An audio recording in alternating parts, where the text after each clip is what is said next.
WLFE Digital Broadcast Network is on TV. You can watch all of our shows on WLFE-DB.com. Check out our channels: Paranormal View for all of your paranormal type shows, LGBTQ Friends for all of our LGBTQ shows, Variety Unlimited for all other shows. It runs 24/7 right on WLFE-DB.com. You'll even catch the lives, all in one place. Never miss an episode, past or future. WLFE-DB.com, where our shows are your shows. Search for your favorite shows like Where's My Sage, Inside the Drag Closet, Across the Pond, Everything Yet Nothing, Paratalk Radio, Step into the Paranormal, The Creepy Parlor, Just Cindy, and more. Now you won't miss an episode. Remember, follow Facebook Live and YouTube Live. Make sure you subscribe and follow your favorite WLFE-DB radio shows. You can find our shows where you listen to your favorite podcasts, like Spotify, Amazon Music, iHeartRadio, and more. WLFE-DB Radio is looking for podcasts to join our family. You don't have to fit any strict genre. We're a plethora of shows. If you're looking to jump on a growing network, then contact us at WLFEDBradio@gmail.com. Wow, Amazon Music just got a whole lot better.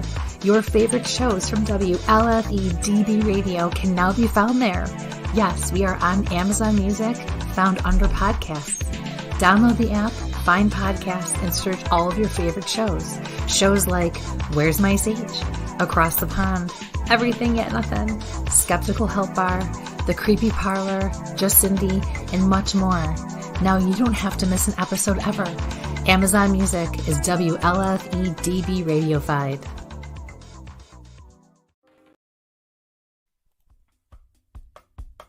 Welcome to Rainbow Soul, part of the WLFE-DB network, an explorative discussion about spirituality beyond mainstream religions. Hollis Taylor, author, psychic, astrologer, and alchemical mage, brings their non-binary perspective together with fellow drag king and trans man LeKross Ortiz, a Jewish Taino with spiritual background of exploration that has led him to an atheist perspective.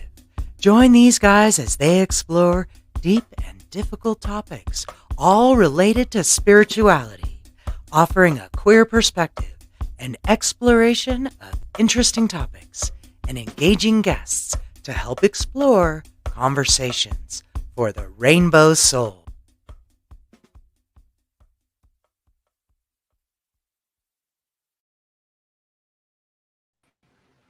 Hey!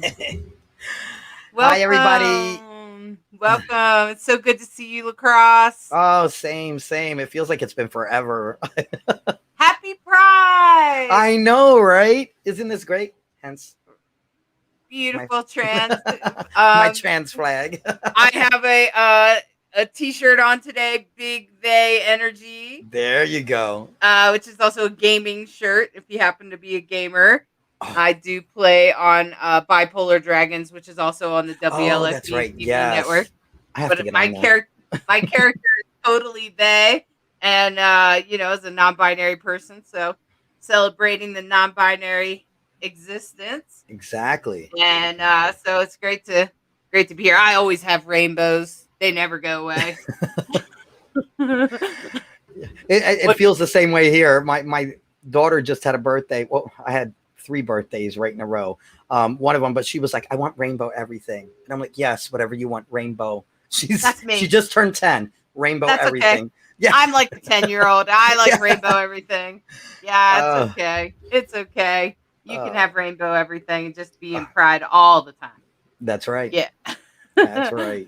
Well, I hope you're having a great pride. I know you're probably performing and getting into that kind of world. Yeah, and costuming and a lot of work. It's a lot of work this month. This month and October are my busiest months. It's rough. So, Yeah. but excited. I just love it, especially with the crowds and all that. It's exciting this month. Now that it's a little bit normal, a little bit more normal, so we're having a little bit more pride. Yeah, a little bit more. They're still Denver here. They're still doing it online and in person again. So I might try to plug in with some of my drag queen friends in Denver, but I'm still dealing with some personal health things. So I'll be dealing with that for a while. So, but I'm excited about today's show. Yeah. And so honored and happy to be doing this show and bringing some really amazing people up and around, that I've met along the way. And so anyway, today's discussion topic is the elements, which I know you, LeKross, this isn't news to you, right? No, but I love learning about the elements. I'm excited for this. Yeah. And when we say elements, we mean earth, air, fire, and water. And they're often connected to the directions. And I think it depends on where you are in the world. Because it seems to be, I had an Australian friend that's like, north is fire. And I was like, it is?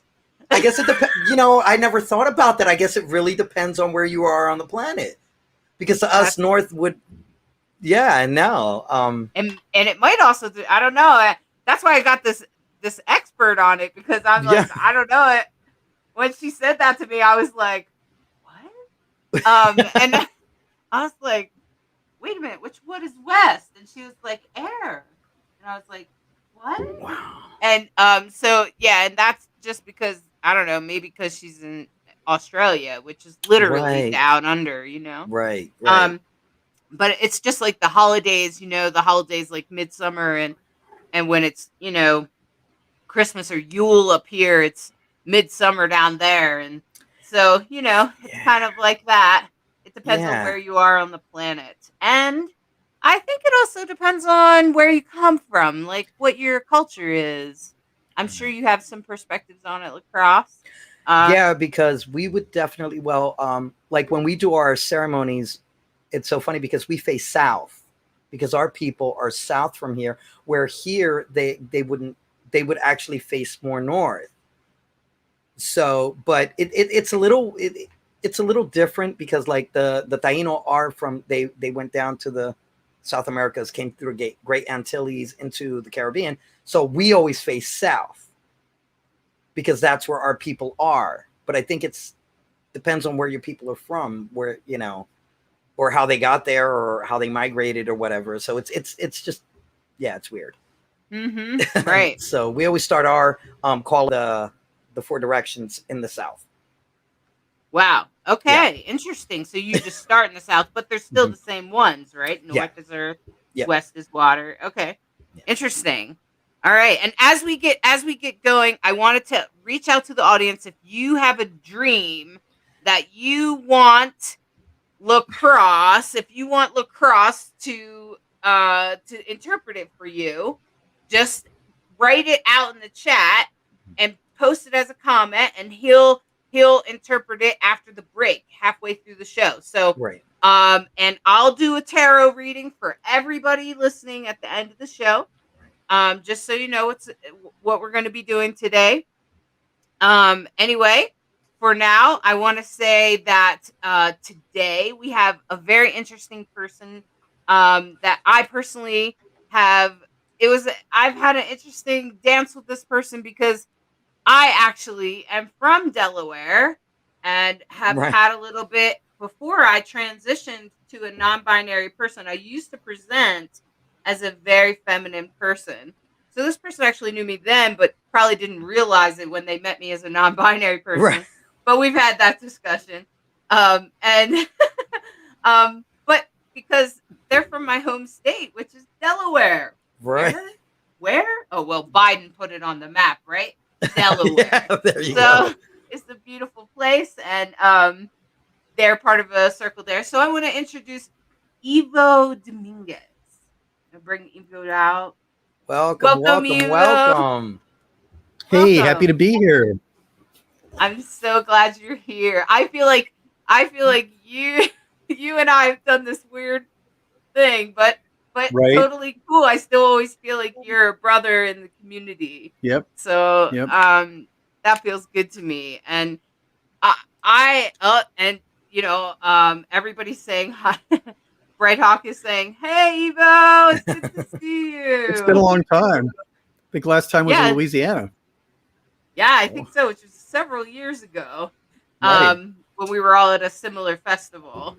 And Yep. And Bright Hawk and I tend to go into the northern and the western festivals, and we just happened to meet that one time in Louisiana. Yep. Yeah, and the one of the interesting things, Evo, that I find about you is that you get real down to the basics. And when I say the basics, I mean like real elemental things. And I feel like, and with your, why don't you tell us? Let's start with you. Tell us who you are first. And tell us about yourself.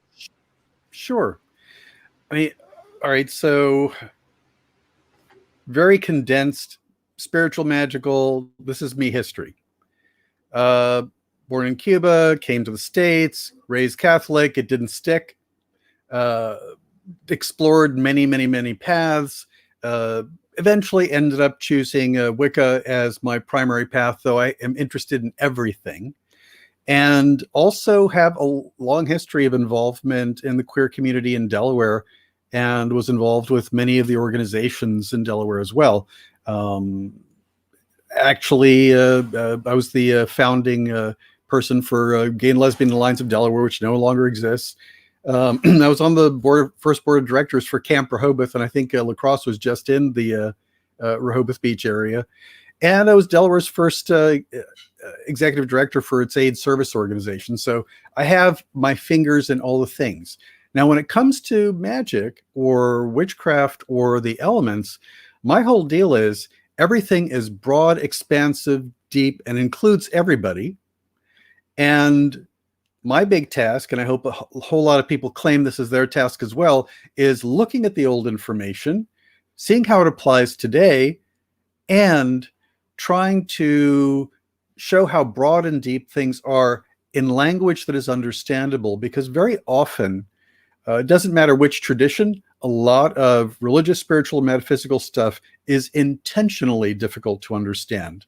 And I think it comes from two reasons. One, because people are so used to talking to other geeks that are fully engaged in that community, in that language, so they don't change their language to include people from outside.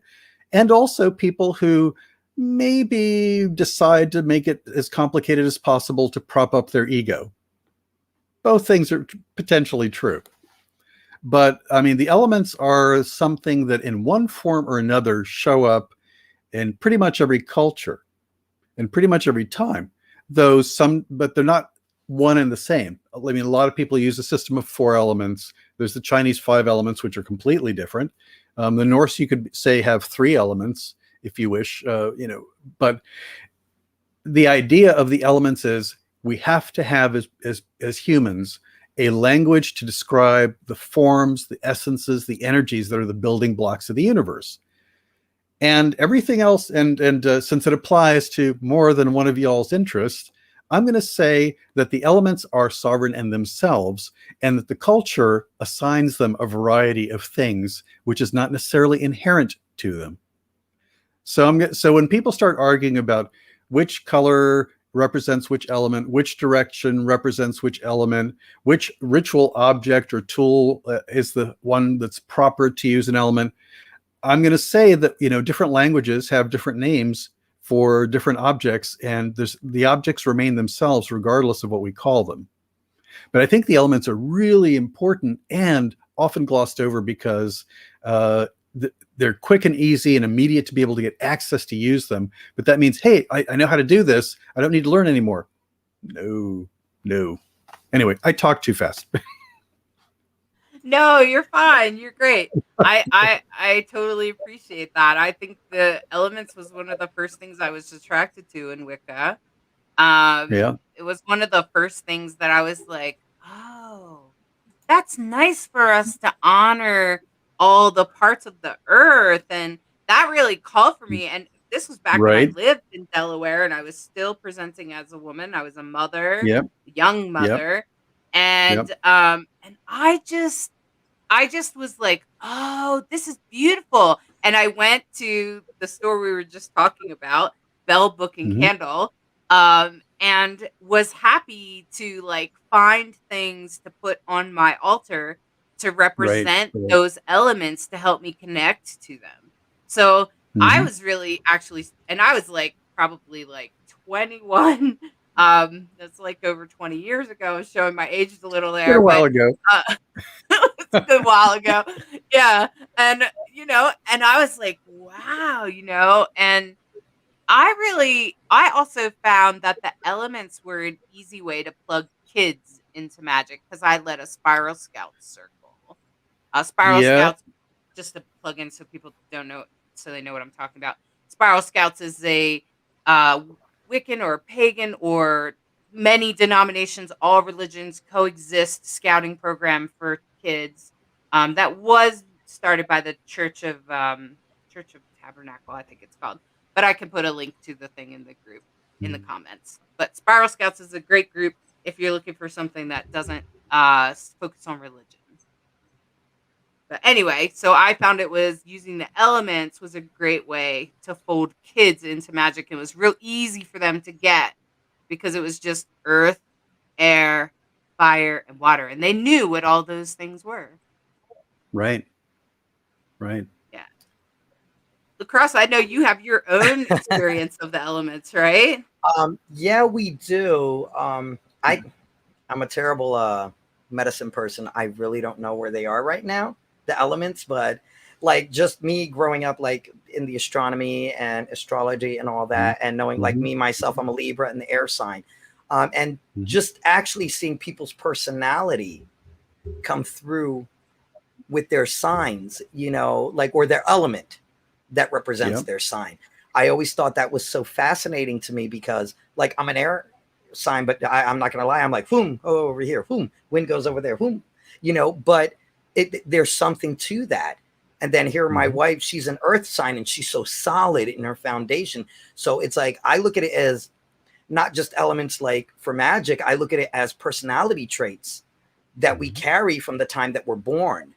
So yeah, that's how I see it. I'm gonna have to get back to you on the indigenous part because I'm failing on that one. Oops.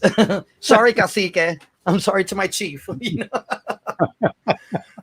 But yeah, that's how I look at it, as like a personality trait. So okay, that's my question to you. Do you believe that the elements do influence somebody when the time they're born? All right. So something I left out of my history is that I also am an astrologer. Okay. And honestly, I think one of the reasons why the elements were always important to me, even when I was a baby witch, is because I had somebody that was a formal teacher of astrologer about the same time, or maybe before I started getting formal teachings about Wicca. So I already had the elements baked in as like the elements are important. So I do think that, but we're a mixture of elements. And I think the reason people speak of their sun sign as, oh, I'm a fire sign or an air sign or whatever, is because wherever the sun is in your chart, that's where your power comes from. That's where your life force, your energy comes from. Now, you have all the elements, because if you didn't have all the elements, you'd be dead. If you're a living being, you have the 4 elements, right? But that is the juice that makes you run. And then the other elements play their part in your chart or in your psyche or whatever. But it's also like the connecting place here, because, all right, like, so LeKross, you went the route of the elements within as part of the psyche or personality. And Hollis, you went with the elements are in nature, right? Almost all teachings or systems of spirituality that are pagan or earth-centered or whatever terminology they use for themselves believe that everything has spirit. Everything's alive. If they're connected to nature, they're connected to the earth, they believe that everything has spirit and is alive. And that means that everything else that's alive is also made out of the elements, so that the elements within you are what connect you to every living thing and to that ocean or that tree or that mountain. So it's the fact that we're made out of the four elements that makes a point of connection between us and all the other things. So that if you want to find nature, you've got a piece of it living in you. If you want to connect to somebody who is a air sign or a water sign or whatever, you find where the water is in you. If you want to connect to a water sign, you find where the air is in you to connect to an air sign. So it's by paying attention to how the elements live and move in us that we can connect to the whole universe or one single person. Interesting. That's interesting because Sandy, welcome Sandy. It's good to see you. Yeah. Sandy's one of our regular viewers, and she says, I'm an Aquarian and I love fire. And I think Aquarians, I always think that they're water, but they're air. No, they're air. But you know, but I'm going to say, but it depends on what the rest of your chart looks like, right? I have a friend who's a Sag, who's a fire sign, but he's got a lot of other planets in Earth. So he's got a lot of planets in Virgo, so he's very earthy. But I'm going to point out something. Fire loves wind. If you want to make a fire blaze up, right? Yeah. All the relationship, there are relationships between the elements, and you can't have a fire without that foundation of the earth and the logs to provide the fuel. And honestly, it's the sap that is dried up and crystallized that volatilizes to actually feed the fire. So the blood of the tree is turning into the fuel for the fire as well. So if you look at anything in nature, you can find all four elements. Now, one may be more obvious and like in your face, but they're all there. Yeah, and that's interesting that you say that because, like, for my astrology chart, I have a lot of Libra. Okay, like I have 4 planets in the 12th house in Libra. So I like things to be very balanced. And most astrologers, when they look at my charts, the first thing they say, they're like, "Well, you're very balanced." Right. And so I have, but if you were to pick one element that I was lower on, it would be fire. And the interesting thing is that I'm attracted to fire signs that I tend to hook up or become friends with people that are in some fashion. All right. So what makes the winds? What makes the climate change? It's the sun, man. If it's the sun is the heat that makes the wind blow. I mean, if it weren't for the sun, we wouldn't have the convection. We wouldn't have the rising tides of air or moisture into the clouds. So, I mean, just looking in nature, you can find maybe there's a clue about that. Though I'm going to point out something about that air energy.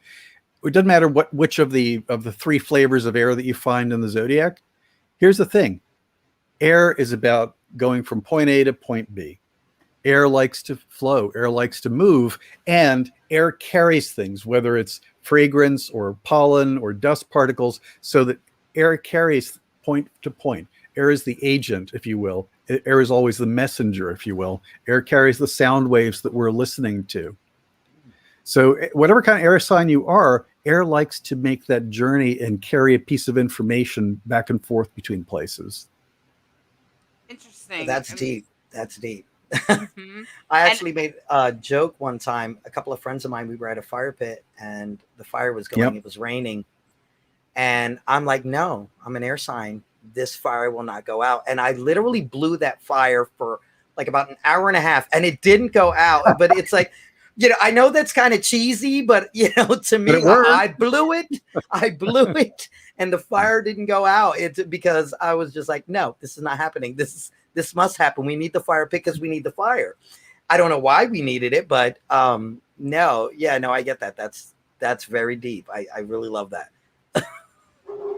Yeah, one of the first elements that I started to do magic with was fire. Like that was one of the first ones that I was right away like, I using fire.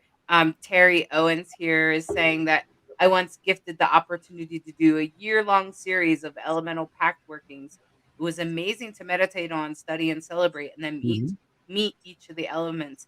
I love elemental magic. Me too, Terry. And that was one of the first magic things I did. Right. And one of the first things I did was have a candle with the fire magic and the herbs, and wanting to transform my heart, my soul, my emotional experience, and my situation. And I found that fire was very transformative. So as with all of this air element pushing, but I also am an earth sun sign and a Scorpio rising. So I'm a Virgo with a Scorpio rising. But with that water, I still wanted that little bit of fire. I still wanted to pull that fire in to my life and help me transform. So I found that fire, that's one of the things I like about alchemical fire circles, is that it's all about transforming with the element of fire. So one thing that the person who put in the chat comment about their experiences with elemental pacts and communicating or joining with the elements, if you're new to all this, I'm going to suggest that it doesn't take a lot if you have a bowl of water, if you have a candle, if you have a rock, if you have a feather, just open the window and let the breeze through. You can connect and experience them directly. But here's what I'm going to suggest. They're alive. So look to see if you can sense the energy or see the energy if you do those things, as if you were looking for somebody's aura. All right? And when you connect with them, I suspect a lot of the people listening here either have or have friends that have animal companions, dogs or cats or something in their life. And, hopefully my 4 dogs will behave tonight. But there are lots of times where I will be having a conversation where I'm doing both voices, right? I'm talking to the dog, and then I'm actually answering myself back what I think the dog is saying. And it's kind of useful because it's one of the ways that you attune to what is this animal asking me for food, or is this animal asking me to take them out for a walk, right? So here's the thing. Pretend that the energy of that bowl of water or that candle flame or the breeze coming through the window is like a being. Tune into its energy and then start talking to it and for it, because sooner or later that will begin to connect your conscious mind to whatever unconscious or psychic nudges you're getting, and you'll actually begin to create a conversation with the element, even though at first it sounds like you're just playing, and you sort of are, but it's a way of working in to create a relationship or bond between yourself and the spirit that's present in that material.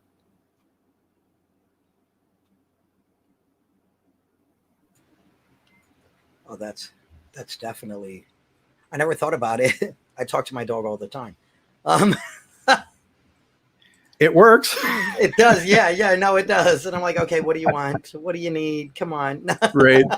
In his case, he's old, so that's a little impatience there, but no, I get that. That makes sense. That makes total sense. I think for elements, trying to connect with them and really work with them, like not just the wind. Yeah, you can. I really found that hanging up my laundry was actually a really, especially in the spring when the wind is blowing, and you hang up your sheets and you're kind of like, oh, my sheets are gonna smell great because because the wind is blowing and it's a beautiful day and it's not too hot and not too cold. And, you can really connect with wind. And I've really connected with wind and air up here in Colorado when the wind pushes so hard up here because I'm at altitude. And the trees, the interesting thing is that the trees get twisted, literally. Yes, a tree, like the wind, if you've ever wondered if wind affects trees, take a hike in my backyard. I wish I almost had a picture of it right now, but there's a tree right in my backyard that is twisted right on the edge of the mountain where you can look out at the Indian Peaks wilderness. And so we're in the Rocky Mountains and we're at 9,000 feet, and up here the wind is like, the trees dance. We talk about them dancing, especially in the winter. And when the wind is really blowing, the the wind can really get going. I've really connected with wind up here. And then I connected with fire, like I said, in the fire circles, when you're doing intentional magic with groups in a fire circle. And I was a fire tender for years, and my son was also a fire tender, and I was also together partnered with a fire tender, and so we totally loved the fire in that way. Like, it felt very transformative, and even in that event, we're still celebrating all the elements. Sure. And when it rains, like you were saying, LeKross, at a fire circle, you're especially at magic fire circles, you're hoping one of these wizards comes up with some good weather magic. But but the water, it was raining so hard on this fire that was probably about 5 or 6 feet tall for an event, so it's huge. And I couldn't believe that the fire didn't go out. Actually, I was flabbergasted that it didn't go out, and watching the people walk up and put the wood on the fire and steam coming off of their bodies was absolutely like marvelous part of my magical experience in those fire circles. And then working with water and I've had rituals in water. I've also had healing in water, if you've ever had that, where people like hold you and massage your neck and like give you a little bit of there's actually a name for it, and I'll remember it in a minute. But, and then of course, earth, if you just do exactly what my beautiful, I would call her my niece. She should be okay with that. Danny, I love laying on the grass on a sunny day and enjoying a few elements. Just lay in the grass. Just lay there and close my eyes and have my body soak up the energy from the ground and the sun. And that is beautiful. If I do something like that, I totally feel celebrated and loved and connected. Earthed. I don't know if you've ever heard of the health thing where you earth, where you put you actually connect with the electromagnetic field of the earth. There's a movie called Earthing, so if you want to look it up, you can. It's Definitely. It's about connecting to the earth and how it helps you with your health. To walk in your bare feet, or do like Danny was saying, to lie in the grass. And that's just those. If I do those things, whatever problems I was having are no longer. If I connect with the elements, they're no longer. And so one of the things that I wonder about newer seekers and people just stepping onto the path, at least for me, was like, okay, so I can connect to the elements, but how do I use them? How can you harvest the abilities of them? And how can you figure out what they mean to you? Like, because I think all of us have different meanings. Yeah, I mean, the first thing is, and I'm going to be a pain in the butt about this. You pick a system and study it and learn it before you move on to the next one. Let me compare it to something so you'll understand why I'm not just saying that because that's the way it should be. No, it's more like this. So much overlap between so many systems. So if you decided that tomorrow you were going to learn how to speak Spanish and Portuguese at the same time, and Italian, what would happen? You would muddle them all up, because even though they are very different, they are also close enough to each other so that your memory would begin to confuse all of them. So the first thing is, there's a ton of different systems for describing the elements and what they mean and how to connect with them with colors and symbols and objects. Pick one, learn it, put it aside. If it didn't fit perfectly, go learn the next one or the next one. So study, but you're going to get confused if you try to compare different systems with each other. They're not meant to be put together that way. You'll find that they resonate with each other, but they each exist in their own space, right? So pick one and stick with it for a while. At the same time, I'm going to be really naughty and say they all work and none of them are true. And when y'all were while I was in the back room waiting and kind of like listening in on the conversation that you guys were having before I was on, here's one of the things you were talking about, how in Australia versus in North America, how they view the elements as being in different directions. In Australia, they viewed the north as fire, and kind of like flipped the script a little bit. And I think it's because the story of each culture or each system of magic tells a story and connects it to the elements to make sense of them. So like in the northern hemisphere, the sun rises in the east, you watch it go up, and the highest place that it gets to in the sky is in the south. Okay. Sets in the west, and then it's invisible in the land of the north. So it tells the story of what every day looks like in the northern hemisphere. So, but or in some places, water is going to be wherever the biggest body of water is. Or if you lived in a place where you had mountains, in the east, you might put your earth in the east. But the point is, the elements are everywhere. The reason that we pick colors, symbols, directions, etc., as cultures or as individuals is because we need a way to hang them all together in our head and to be able to systematically do them. It's kind of like, how many different kinds of music are there? How many different keys? How many different tonal systems, right? And they all work. But you have to, but the thing is, once you learn the chords, once you learn the positions, then you can riff with it and improvise all you like. And I'm saying that the elements are similar. They're like music in that regard. They're like where you draw the lines to divide the rainbow into colors. It also varies according to person and culture. So what I'm saying is, pick a system, learn it, and don't be bound to it if it doesn't work for you, because each system you learn will be easier. Just like if you learn one language, the next language is easier, right? But start simple. Honestly, you can find a lot of stuff online, and buyer beware. But if you look at enough of it, you'll begin to say, oh, these repeat. Maybe these belong to this system. Oh, this is a different one. I'm going to do the terrible thing. And I do have a book out about the elements. Hollis reminded me to hold my book up because I would never have thought of that. And I am going to say that the book is designed, even if you don't know anything about the elements, you can work your way through it. But my book is not a one-night stand. You're going to be reading it for a long time and over. If you are starting at zero, it's going to be with you for a while. All right.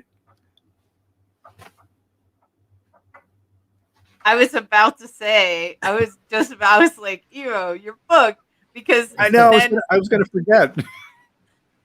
Yeah, because I think that these things are important. We want to find out who, especially you being an LGBTQ person, we want to support our family, our rainbow people. Most of us are like, oh, wait a minute, right? Oh, right.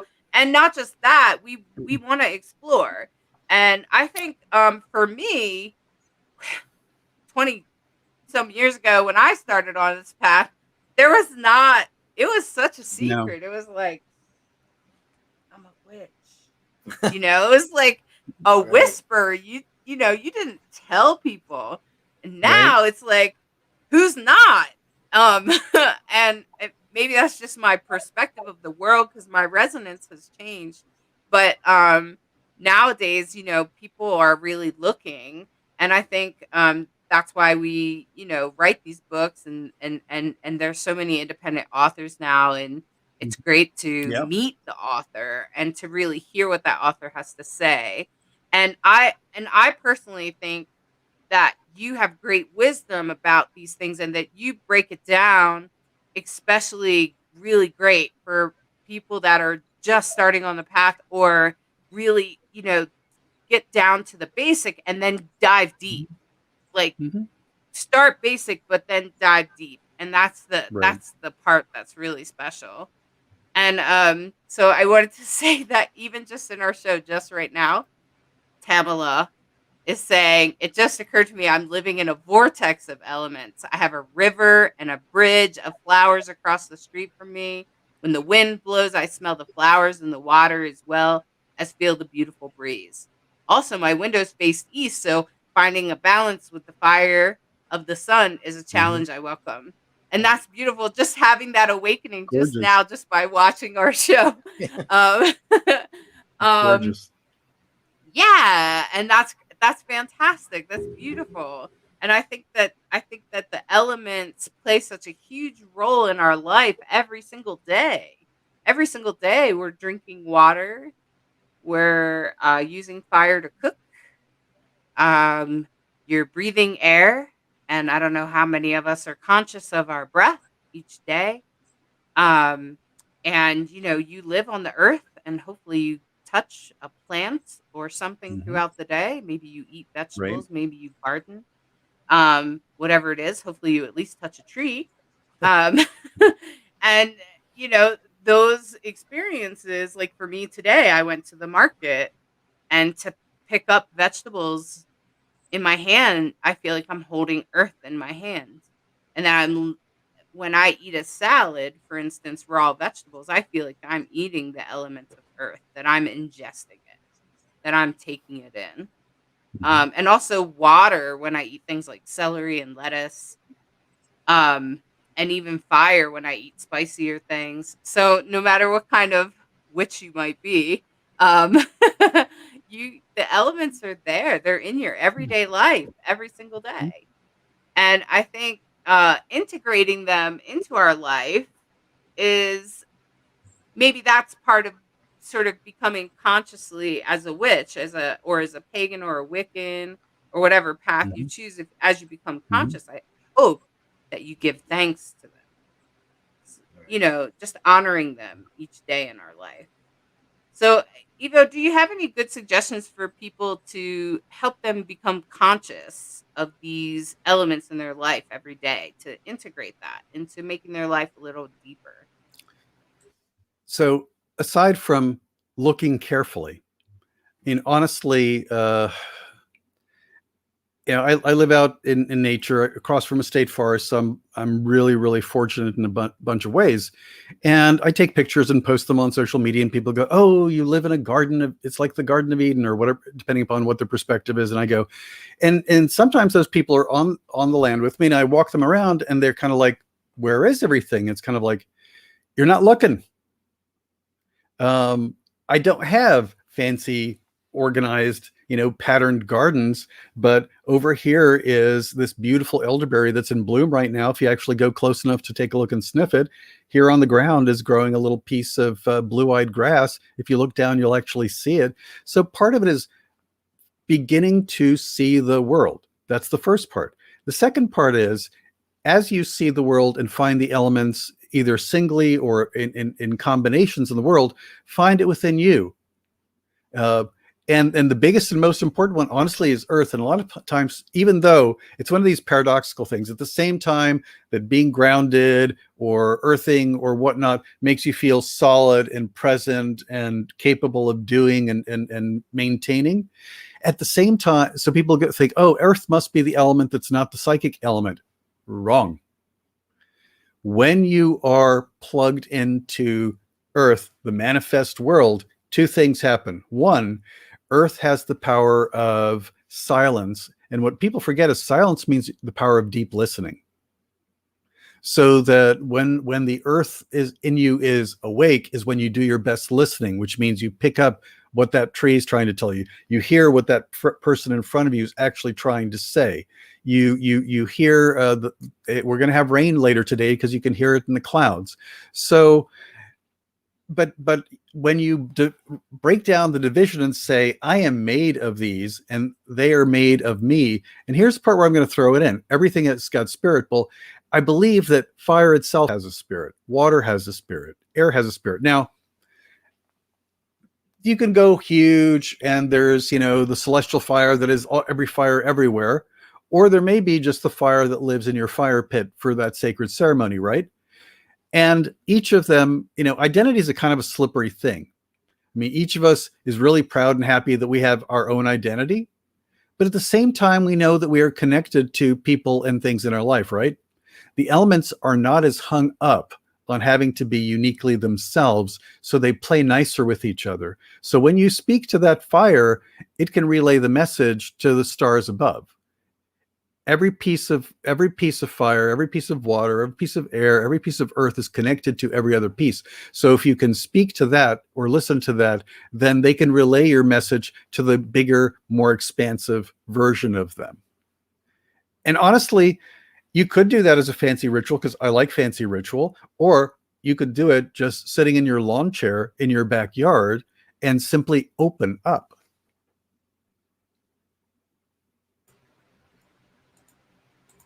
Oh yeah.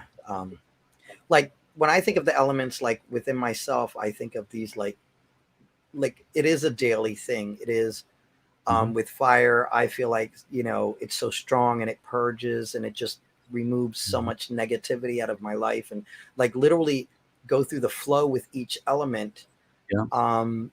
Water is always cleansing, you know, the earth, and in my case it's always cultivating, like you were saying. Like I never thought about it as listening in silence, like that's beautiful.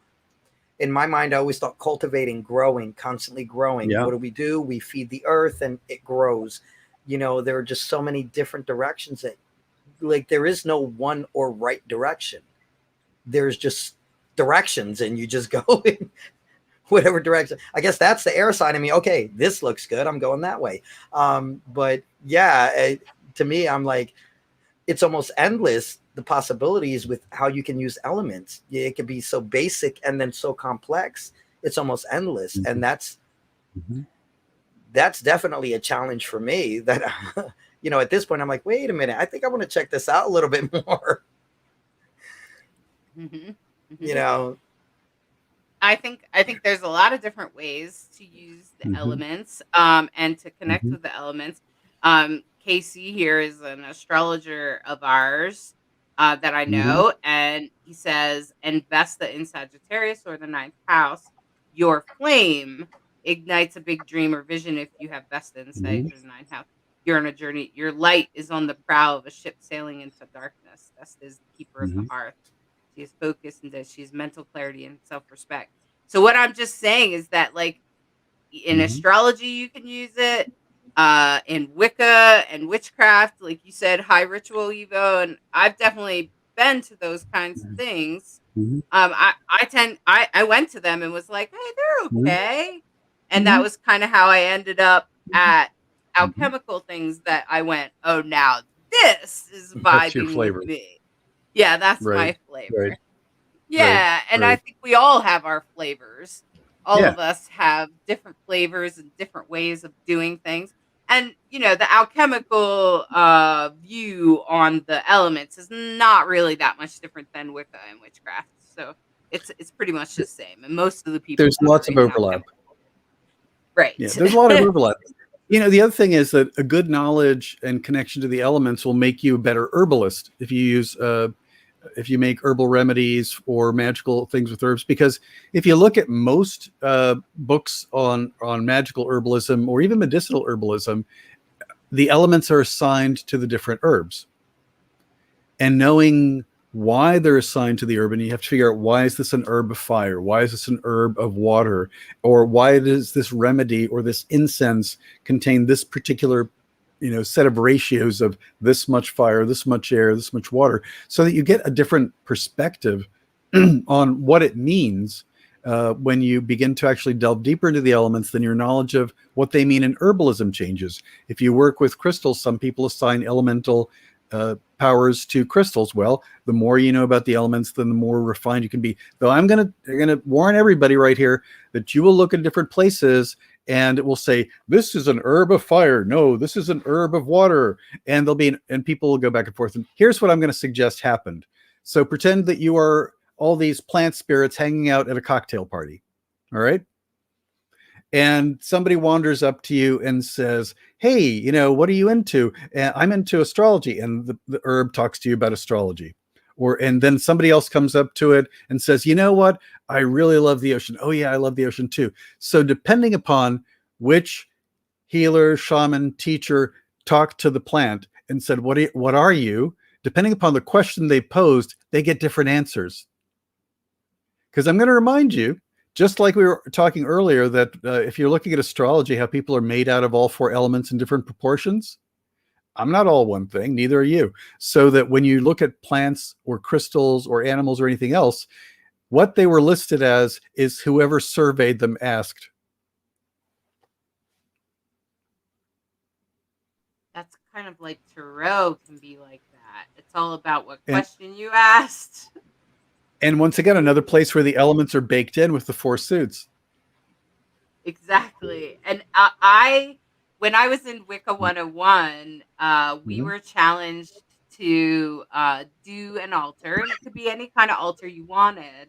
And at the time, I was really deep into my garden. And now Danny here, she was very young at the time, but I'm learning to garden, and it's actually helped me come closer to plants now. It's actually helped me in my craft and everyday life. That's right, Danny. It does help you. Because when I was in Wicca 101, I had to, at first, I did exactly what Ivo was saying, is that like I went to the books and stuff, and it said, oh, this plant is fire. And then in a different book, no, this plant is water. And my teacher said, who was actually part of the Radical Fairies, said, oh, no, you connect to the plant. You tell us. You sit with the plant and say, what element do you belong in?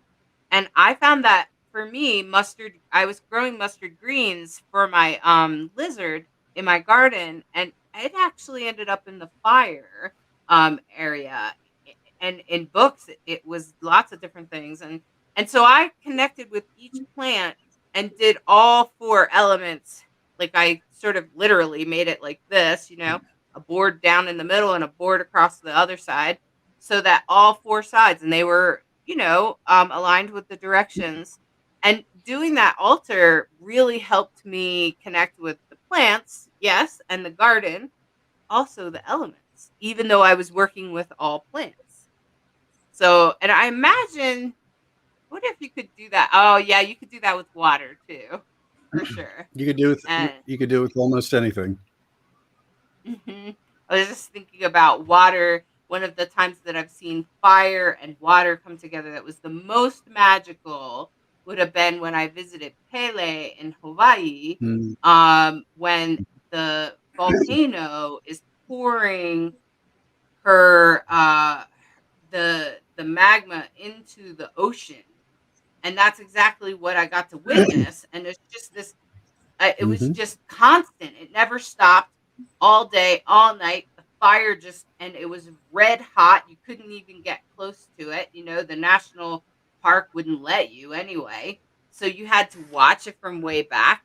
But the ocean was right there. You could hear it.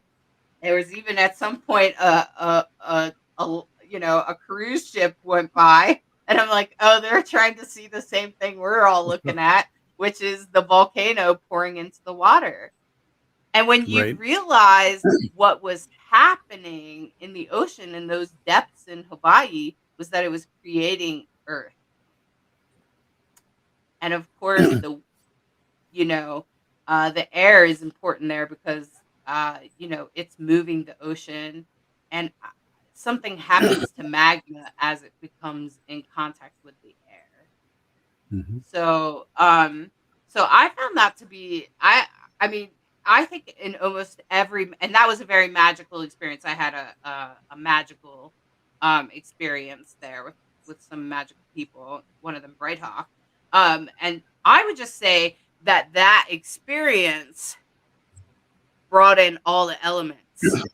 It brought all of them in. And almost everything in your life can bring all of them in, even when you're not expecting it.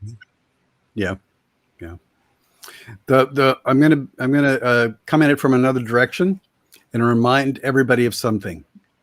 And it's in Wicca we use the term elements of the wise to make it different from, and you'll understand why I'm saying different from a candle flame or a bowl of water. Here's the thing: when we look at physical water or the earth around us or ourselves, we are looking at the elements incarnated. So that when we see them as physical things, what we're looking at is their bodies when they incarnate. But the elements themselves exist, from my perspective, exist as spiritual beings that exist whether or not they're embodied. So when people speak of the spirits of the elements, or you're talking, think of it as the equivalent of the elements are in a flame. If elements are in a flame, then that flame is their body, but it's not their spirit.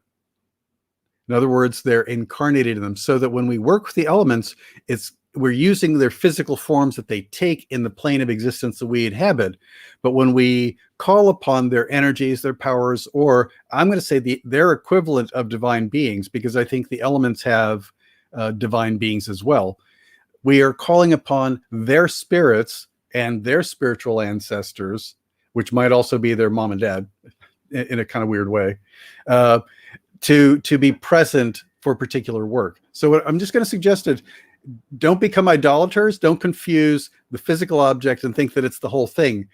Because when I see someone, I know that they inhabit this amazing body on this planet for this journey, and that there's more of them that's above and beyond or surrounds them and connects to more. And the same is true of the elements. Make them real beings, give them agency, make them sovereign. If you would give that courtesy to any human being, give the same courtesy to the idea of they have a complete range of spiritual existence. And I think that's what happens in ritual when we're calling them. Yes. Go ahead, LeKross. Go ahead. No, I was thinking of like, I get that in the sense is like when you think of fire, like you're thinking the only element, you see the flame, but you don't think body heat. You don't think things like that as being fire. Yeah. Right, exactly. And that's where I was that actually threw me in that direction. I'm like I've done Reiki, and you're giving energy, and sometimes it's hot. There is that element of fire, because that person may need that element of fire in that moment that you're doing it. So yeah, it kind of just threw me in that direction. It threw me a little off. Like, I'm like, wait, I didn't think about it that way. But yes, that makes total sense. But even in something like metabolism, I'm going to say that it is the spiritual presence of fire that tells them the reaction, how to run to make the metabolism. Right. It informs it. Mm-hmm. No, yeah, that's very interesting. That's very interesting. Interesting. So it's also my pet peeve that there are no divine beings that are of one element. Like one of my pet peeves is when people say so and so is a goddess, god, divine being of fire or water or whatever. And I'm going to say, I'm sure that that's a really important part of them and what they're about, but it's not their totality. Right. So, you know what I'm saying? We flatten too much. So it may be that they really love or really are good at working with particular things, but that's not everything that they are. Right. No, that makes sense. That makes total sense. Because if we are also, once again, if we are all the elements, then there you go. They also have to be all the elements. So it just maybe one is more predominant than others, like no different than our birth signs. One is more predominant than all the other signs. Doesn't mean that they're not there. That makes total sense. And if you believe in them, and I do, as separate and sovereign and real beings, then they've been around a lot longer than me, which means they've had more time to pick up side interest and explore different things and have a longer history than. So, I mean, so of course they have to be more than the thing that we always call upon them to do because they're so good at it. Right. That makes sense. Wow. Yeah, I was thinking about when you were saying energetic beings, because I studied with the radical fairies, so I tend to go right to fairies, like water fairies, fire fairies, earth fairies, air fairies, and typically I do a lot of fairy magic, and love the fairies, but I guess even a fire fairy has air in it because it has to fly. All fairies have air because they fly. Right. Well, and all the beings that are associated with landscapes or spirits of place have to be.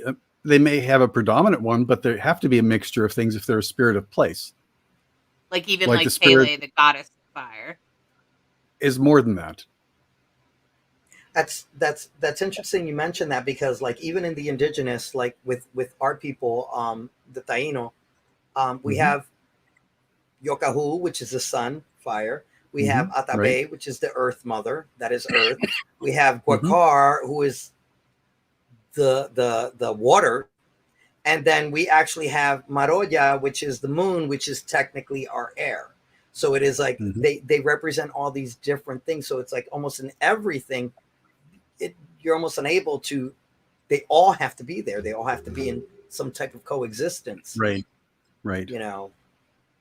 Beautiful. Well, we're about to take a break, and I want to thank you, and we're going to continue this discussion after a break. And thanks, friends, and thank you for joining us on Rainbow Soul.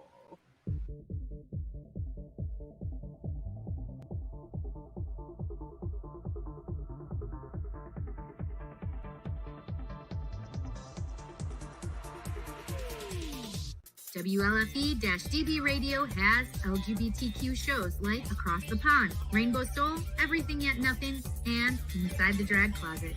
Check out the schedule on WLFE-DB.com. You can even watch them on TV at WLFE-DB.com under LGBTQ Friends, right off our website. Again, it's WLFE-DB.com for your LGBTQ shows and more.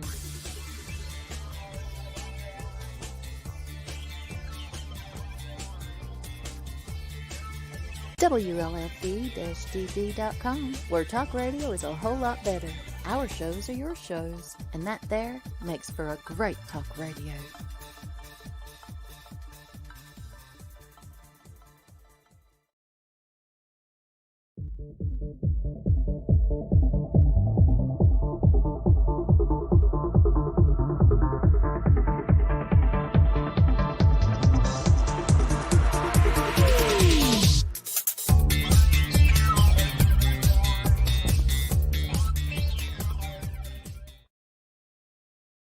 Oh yeah, life just got sweeter now that WLFE-DB has merchandise. Show your support by purchasing your t-shirts for WLFE, Paratalk Radio, Inside the Drag Closet, and more. But it doesn't stop there.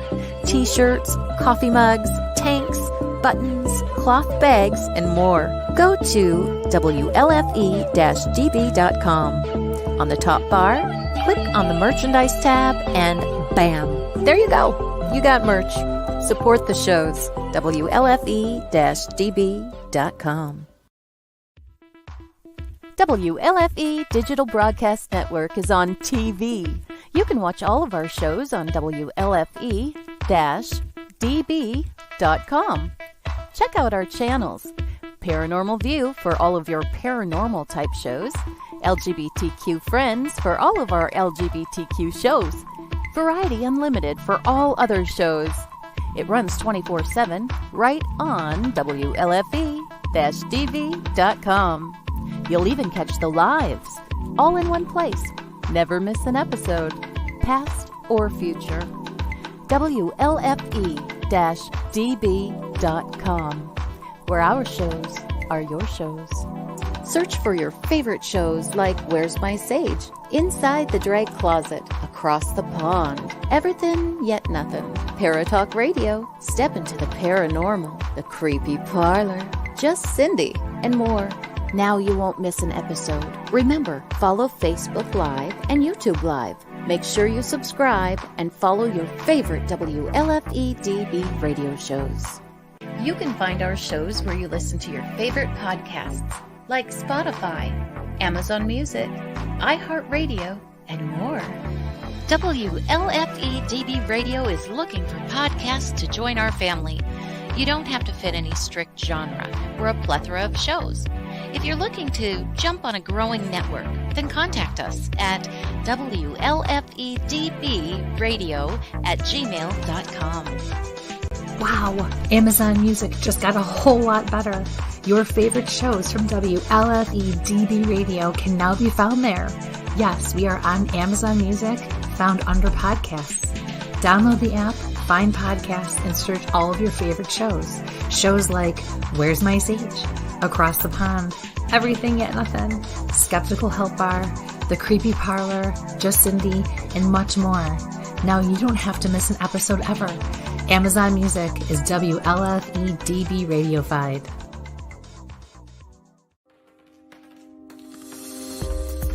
More from WLFE-DB Radio Network after this.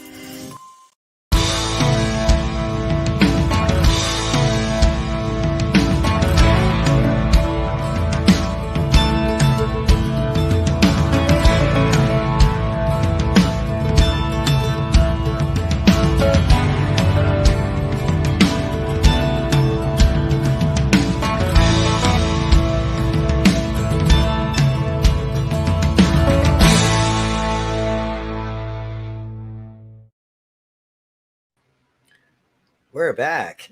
Welcome back. We're back.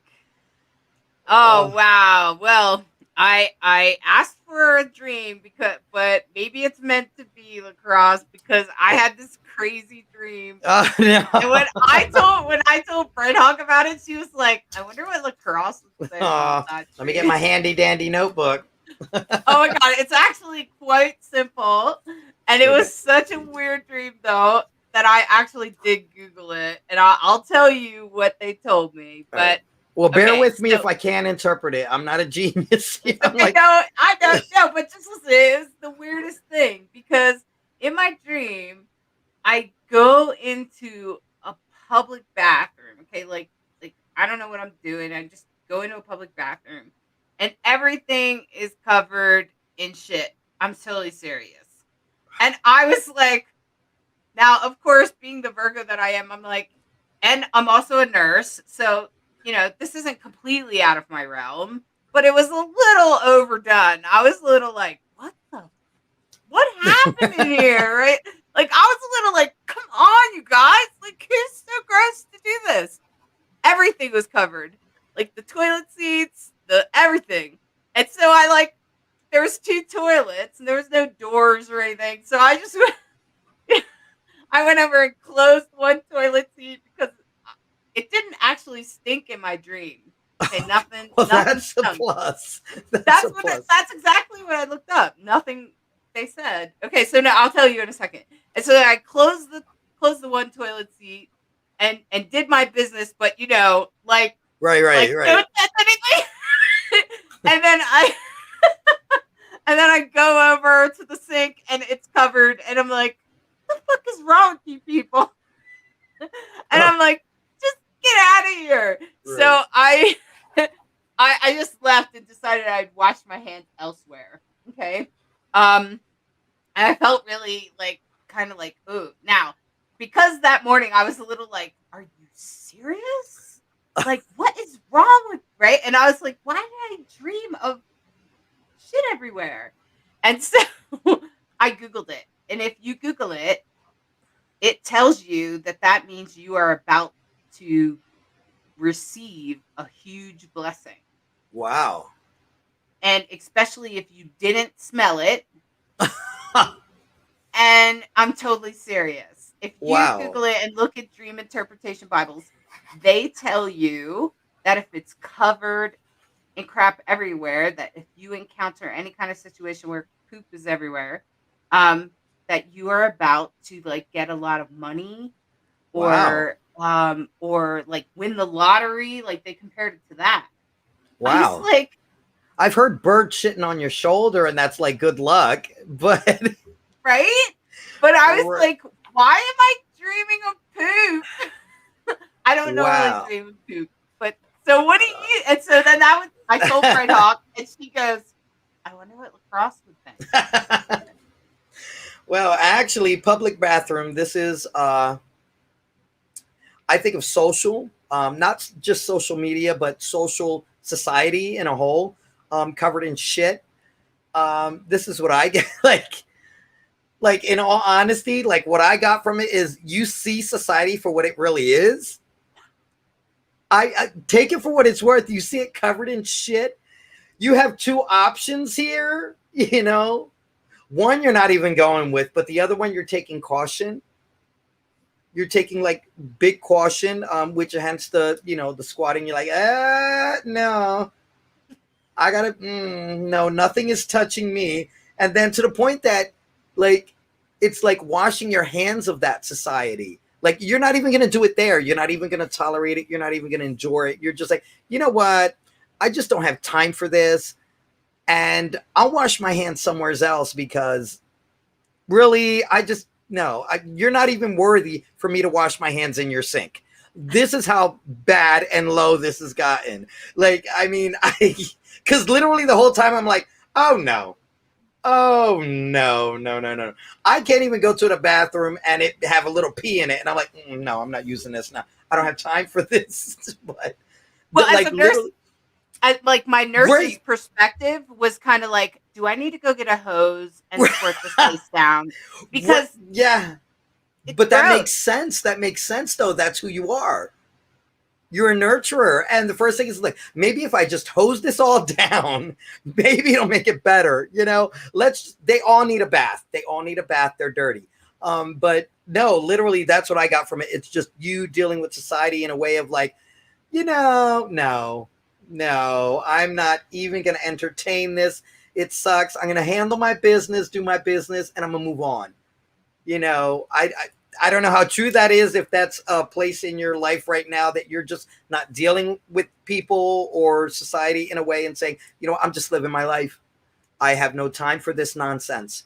Well, don't we get there when we're a little older, LeKross? I mean, yes, that is the current vibration of the earth, of the humanity on earth, is sometimes very separated these days. Oh yeah. Often because of the astrology. And so, yeah, I do feel frustration with that. I've witnessed, I'm part of a lot of like pagan communities around the country, and every single one of them has had a little bit of a split.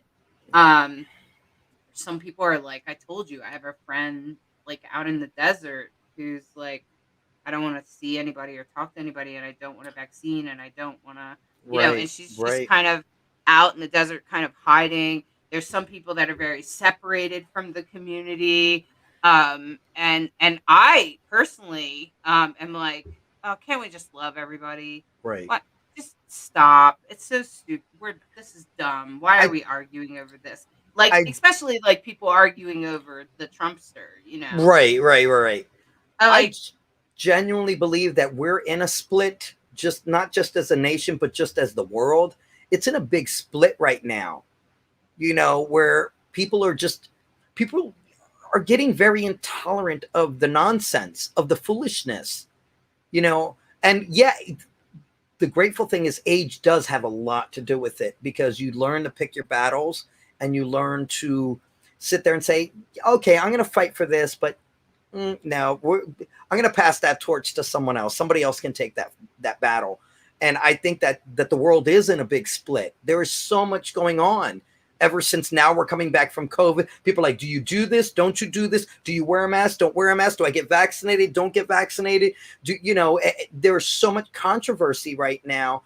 And the truth is, at the end of the day, we're all human beings. Let's just stop it and just live and love and move on past this. It was terrible. It happened. Let's go wash our hands somewhere else. You know?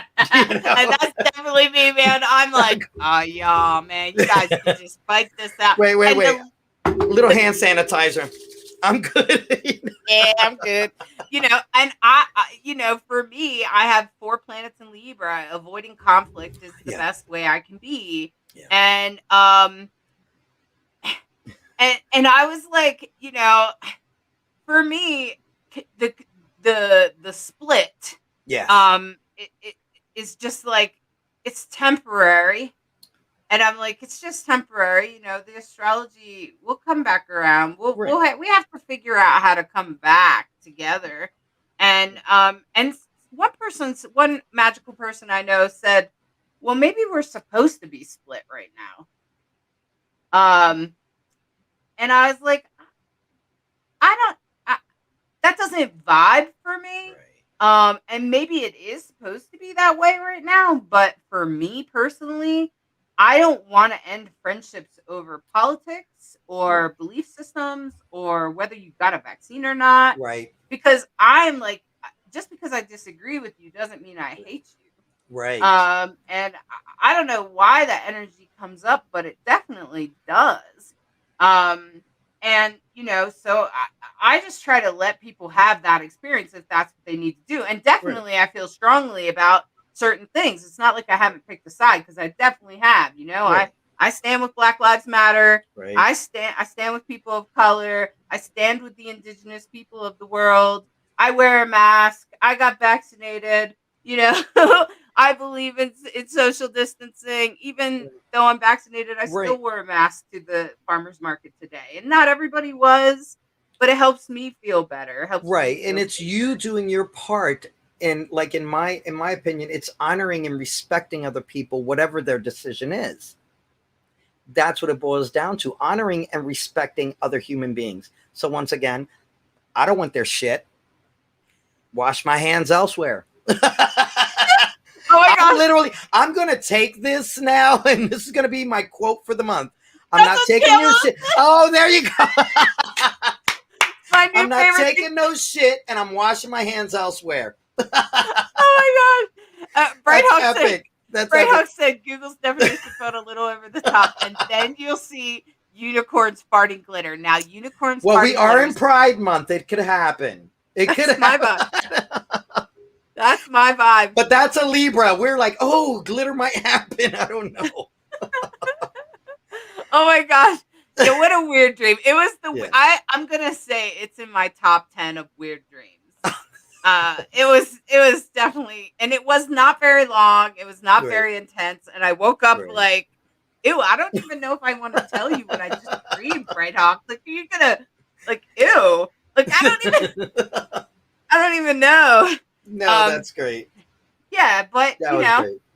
I think your interpretation of that is probably true, especially for me. I'm pretty isolated up here in the mountains. I don't really. I mean, I see people when I go to the market, and I do online fire circles a couple times a month, and a bunch of people come to that. But it's all what I would call safe people, all people that agree with me.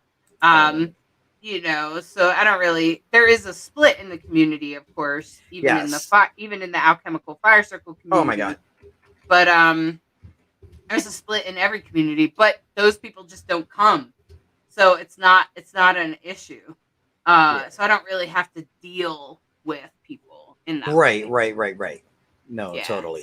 So well, great. I'm glad that we got to do a little dream, and I'm sorry that you have to go. Yes, I do. It's my son's birthday, so everybody wish Isaac a happy birthday. He's 21, so he's like, Mom, it's time. So when I get the message, Mom, it's time, I'm like, okay, I'm sorry. Even though I am loving this, but I'm going to watch the rest of it. Okay. Definitely. All right, brother. Well, all right.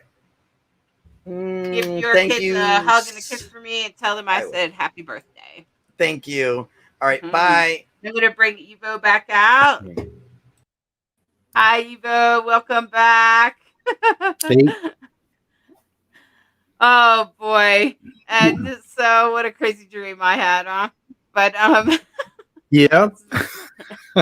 So weird. Our minds do very weird things, especially in our dreams. So anyway. Our minds do whatever they need to get our attention.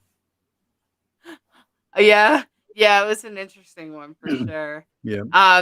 But I really enjoy our conversation about the elements and about how to integrate them in your life. And one of the things that I think would be interesting too is to talk about ritual, to talk about when we, because there's some language that comes up that has been, I've had conversations about like the watchtowers, the elements of the watchtowers come, and people have some language that they use, and some people like it and some people don't. And so if you've never been to ritual, usually we call the elements in the beginning of a Wicca or a Wiccan. Yeah, I mean, so I'll say that the calling of the four directions shows up in, right now it's the most common pattern in the broader pagan community, though honestly that's not quite as true as it used to be. There are a lot of different kinds of ways of creating sacred space that people are using now.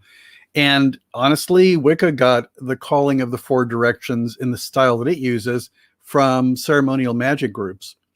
So that it was actually inherited from teachings from Hermetic Order of the Golden Dawn, Society of the Inner Light, Hermetic Order, Brotherhood of Lux, a bunch of other organizations that existed prior to the thing that became Wicca.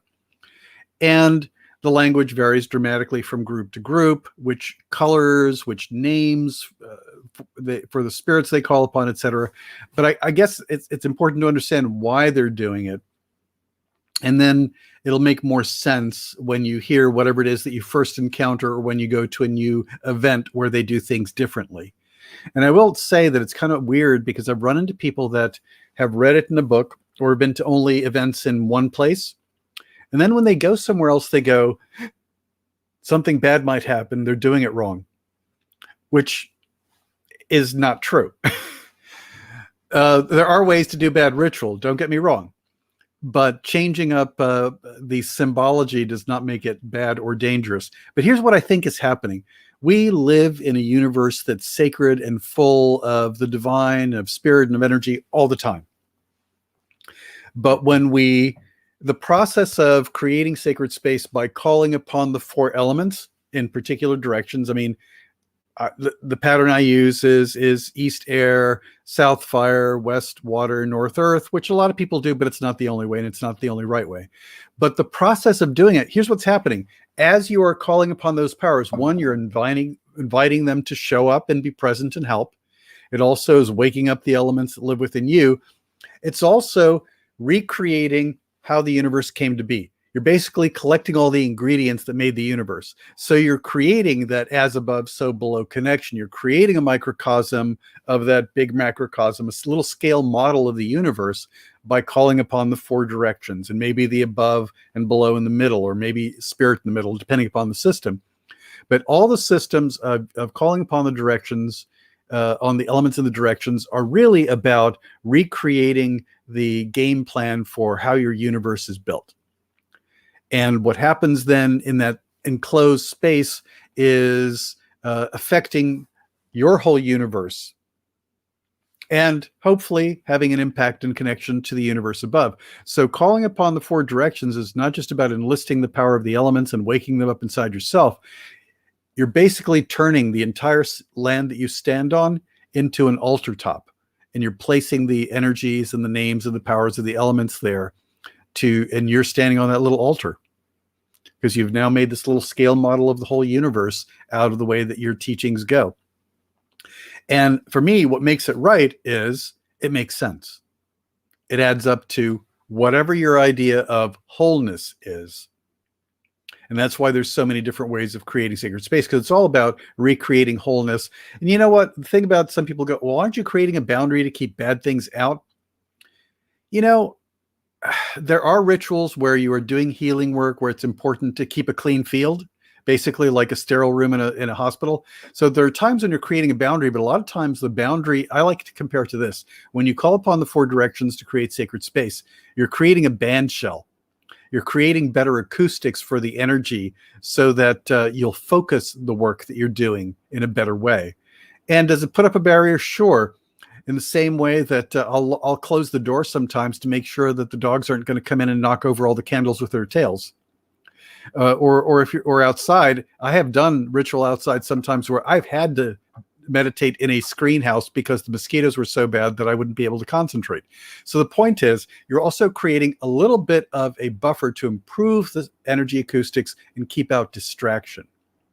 So there's a lot more reasons, but if you know that's the starting point, then you can go to something that looks very foreign and begin to pick out, I think I might guess at why that is. Yeah, and I found that even in the alchemical experience, usually there's a circle, and right. In each corner we put an element. Right. And even some people even add ancestors and sure. Other things outside of the elements. But most of us have at least those 4 elements, and we have something in each one of those to represent it. Right. But the interesting is that fire is, of course, in the middle. So, so we have like the water and the air. Yeah. But you know what? But one of the first teachings I got taught about fire, and it was actually just candle flames in a fireplace in that particular setting, is that every fire is a portal.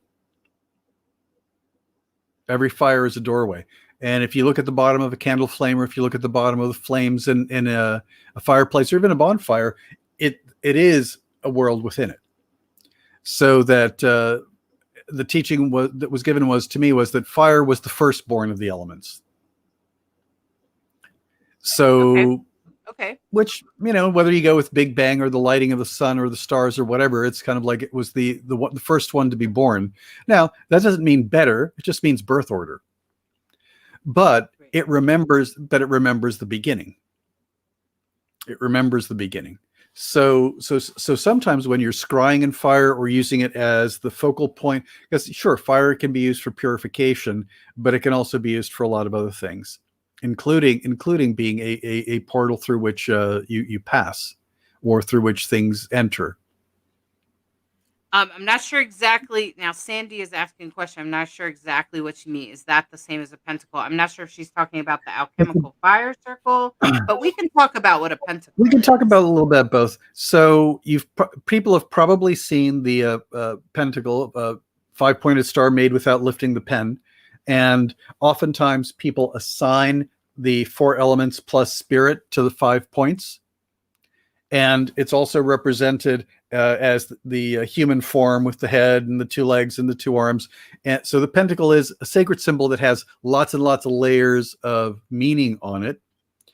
And it is used oftentimes in some forms of magic for protection, but also it's used as a way of opening a gate or for calling in the elements or for asking them to depart. And I think the thing to consider is that in a way, the pentacle is a representation of the 5 elements plus the 5 elements, 4 plus spirit together. So it is kind of like the master key to unlock and open that kind of connection. But you can have portals in anything. If you have a bowl filled with water and are gazing into it, it becomes a portal of a different sort. With air, I mean, it's not the same, but air can carry you. Air is more connected with the idea of travel, whether that's spirit travel of one kind or another. And honestly, if you fall deep into the earth element, then you become one with instinct. Earth is instinct. Earth is also every memory of everything. Earth remembers everything that's happened. Same way that, the earth of those trees that you were talking about on where you live, the shape that they've taken tells the story of the weather. It does. For years and years and years and years and years, shaping them. There's an old reclaiming chant. My allergies are in overdrive because I was cleaning. We have bees, and we inherited a bunch of old bee boxes that have to be cleaned and sterilized before we put more bees in them. Anyway, I got my dose of yuck today. Anyway, But so my voice is not great. So I'm going to try to chant this. So my voice may not go.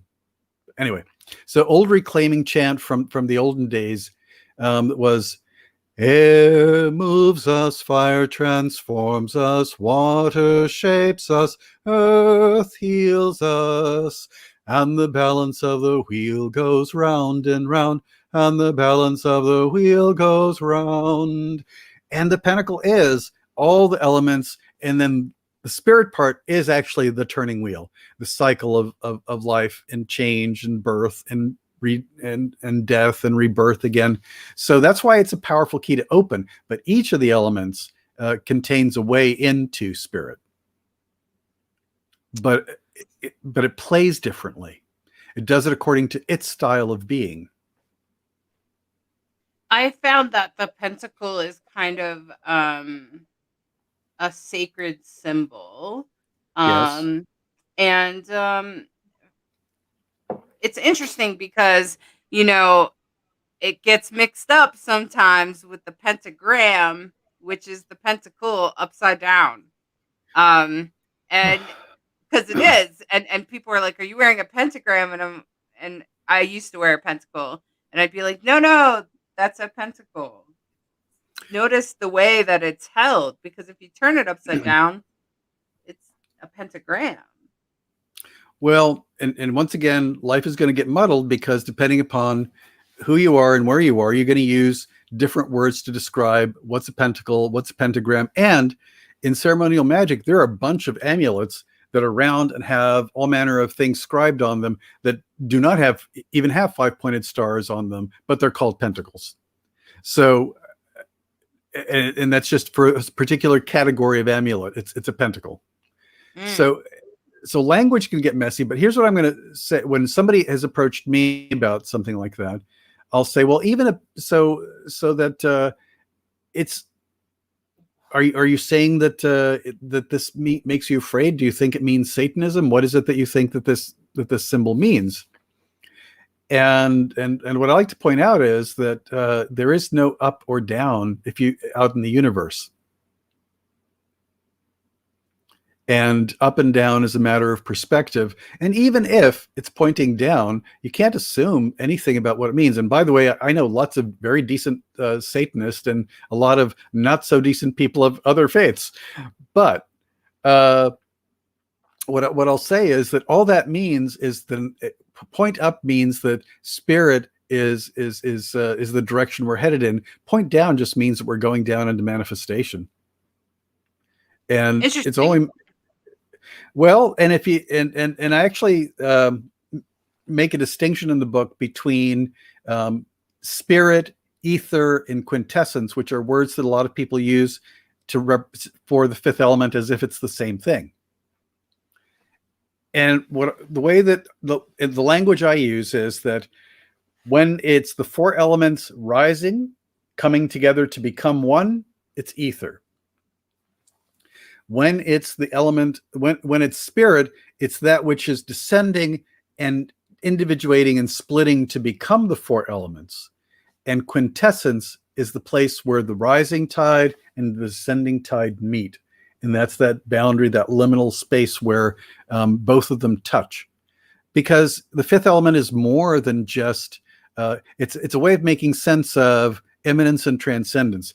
The whole life arises out of the universe, and also life out of the physical universe, but also life is shaped by descending spiritual forces as well. Right. And I feel like sometimes spirit is beyond our even comprehension as humans, like as human beings. Like Absolutely. We can't even imagine. It's so big and so beyond our ability to even think of it that if you need a lesson in humility, spend some time looking at all the Hubble photographs that NASA has and start thinking about how truly big is, and then compare it to what you can hold in your head. Right. Yeah. I feel that way. If I look at the stars, that's enough to make me feel super humble. Right. Because especially when you think of like things that astronomers and stuff say, where they're like, well, every star is probably another universe. And you're like, what? So that it just goes on forever in terms of boundaries and limits. And that's what I'm saying that, and I'm going to say something a little controversial about goddesses, gods, divine beings of one kind or another. The only ones that we work with are the small ones. If you talk about it from the scale of the universe, and I like to compare it to this. Let's say that you are a kid in kindergarten and your teacher is sick and they have to get a substitute. Would you rather have a substitute that is another kindergarten teacher, or would you like to have the dean of the College of Education come and spend the day with you?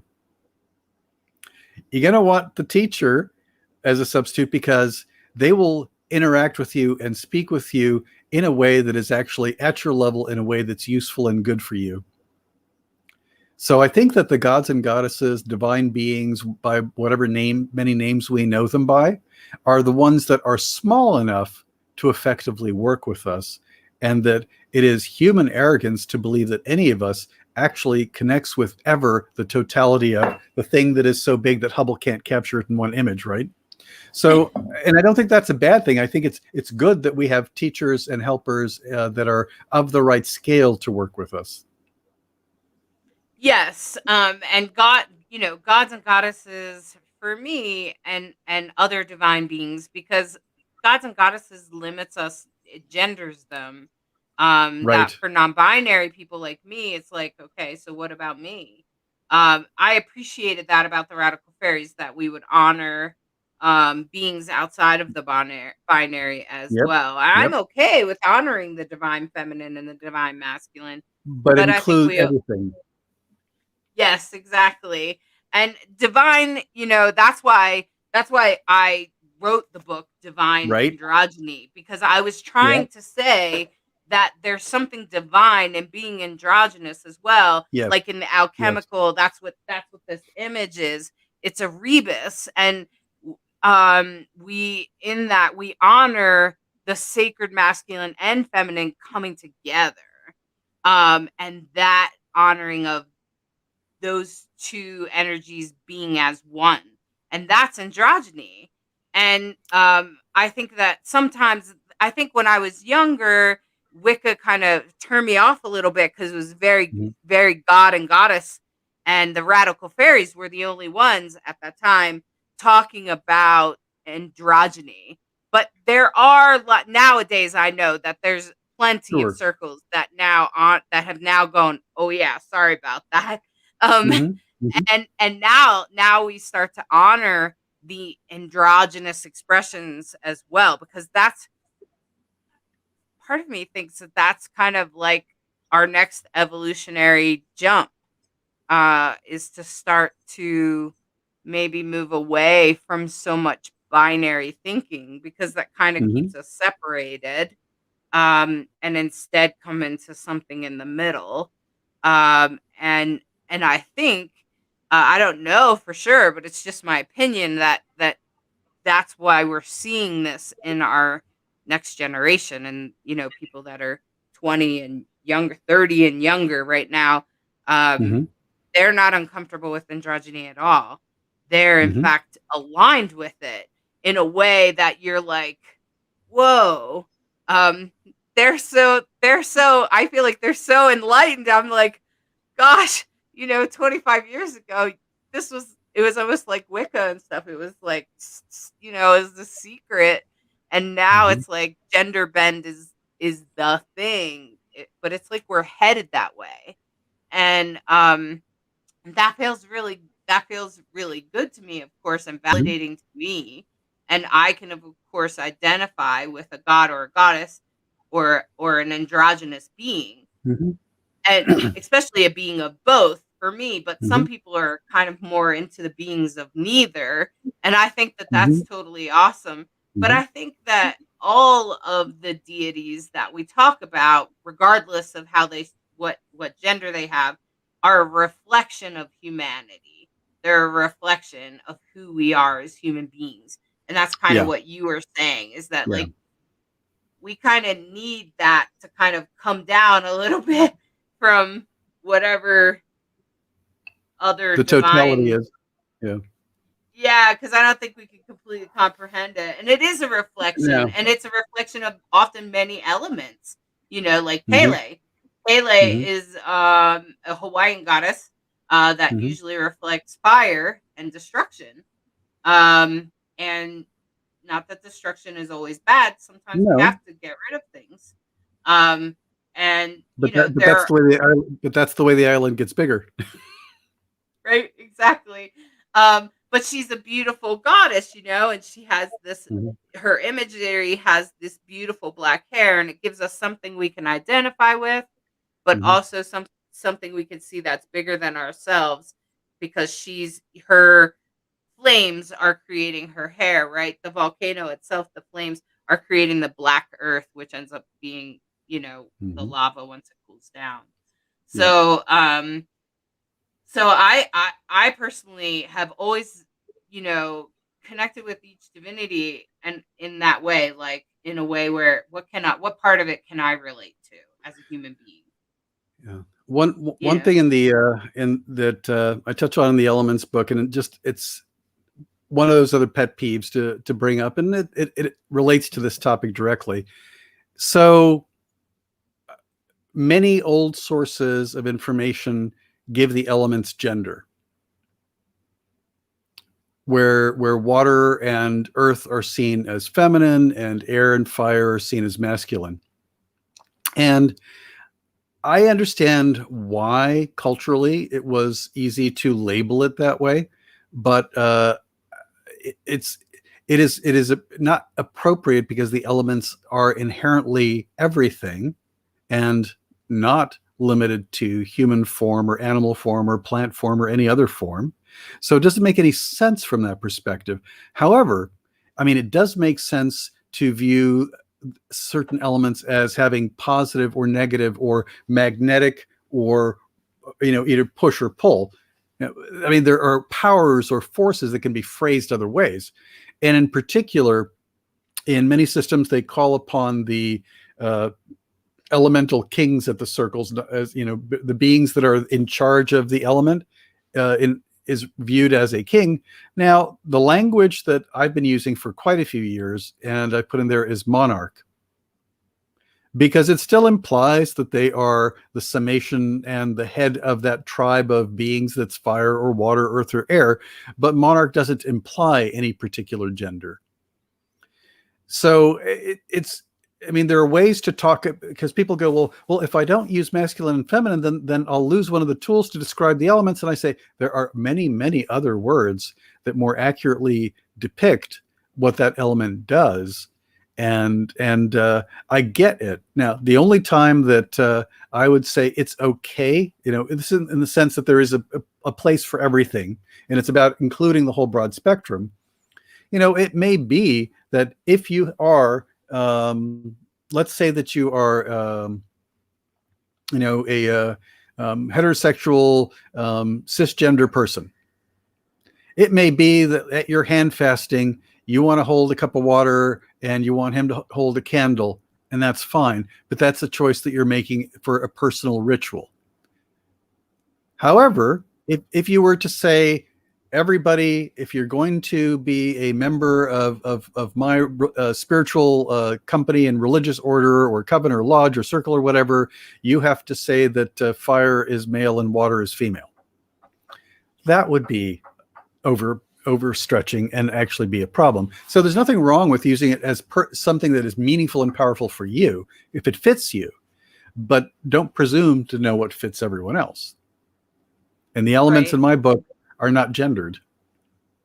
Well, fantastic. That's great to hear, because I'm sure, some non-binary people really appreciate that. And you're going to run into it in the old books.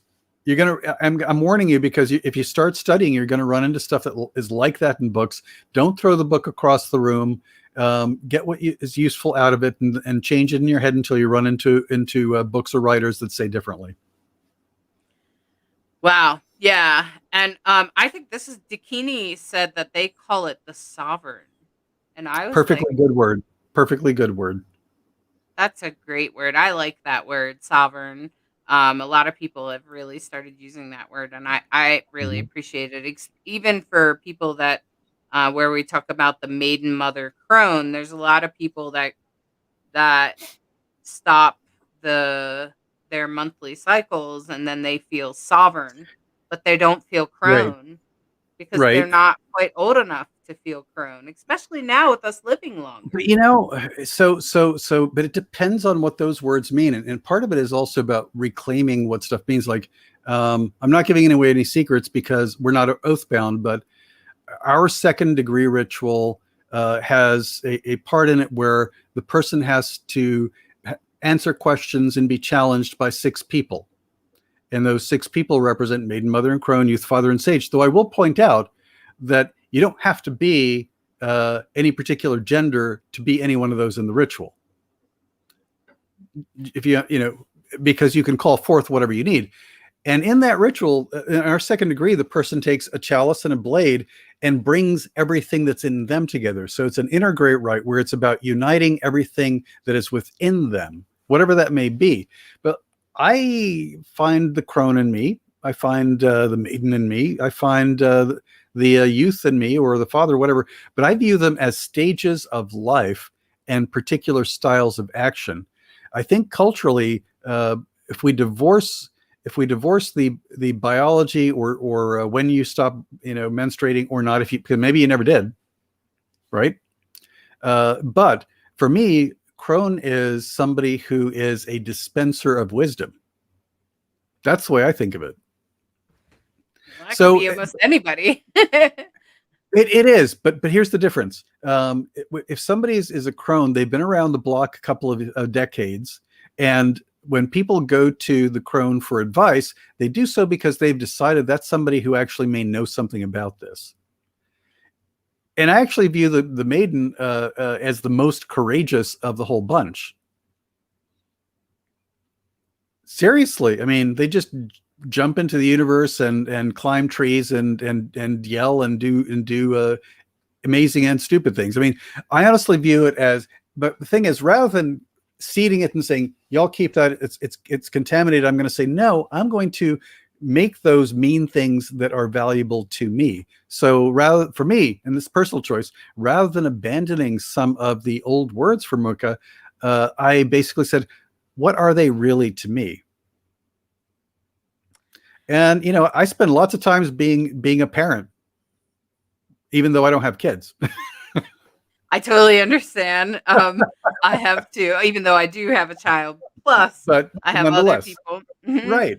And right. I think for me, being a non-binary person, I started to explore the other side. So, I when I first came into Wicca, I was okay with being feminine. I was walking the feminine path. And then at some point I started to go, well, I'm not sure that really vibes with me. I think I was just doing that because that's what I was told to do.